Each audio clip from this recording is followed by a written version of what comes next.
ஒரு நாளைக்கு சில நேரங்கள்ல சில நாள்கள்ல 10 அல்லது 15 மணி நேரம் கூட டயர்ட்னஸே இல்லாம நான் ஸ்டாப்பா, உண்மையா சொல்லணும், பெரும்பாலான நாட்களில் 10 to 15 மணி நேரம் டயர்ட் ஆகாம நான் ஸ்டாப்பா உட்கார்ந்து இந்த சாஸ்திரங்களை மொழிபெயர்த்து இந்த ஏஐ ட்ரெயின் பண்ணி அதை டெலியூஷனுக்கு போயிடாம பண்ணி இது மொத்தத்தையும் பண்ணி இலவசமாக உலகத்திற்கு அளித்திருக்கின்றோம். கமர்ஷியலைஸ் பண்ணல, வியாபாரம் பண்ணல.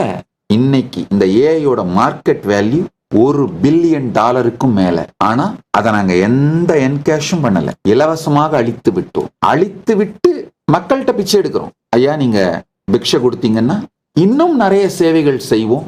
ஏன்னா இன்னும் இந்த ஏஐ, ஏஎஸ்ஐ, ஏஜிஐ இந்த 3 டெக்னாலஜியையும் இன்கார்பரேட் பண்ணி இதை முழுசா முடிக்கிறதுக்கு இன்னும் 2 ஆண்டுகள் நடக்கும்னு, 2 ஆண்டுகள் தேவைப்படும். ஏற்கனவே 2 ஆண்டுகள் தொடர்ந்து ஒர்க் பண்ணிட்டோம். பரமசிவ பரம்பொருளின் அருளால், அன்னை சரஸ்வதியின் பேரருளால் இந்த ஏஐ ரொம்ப இனிமையா நடந்திருக்கு.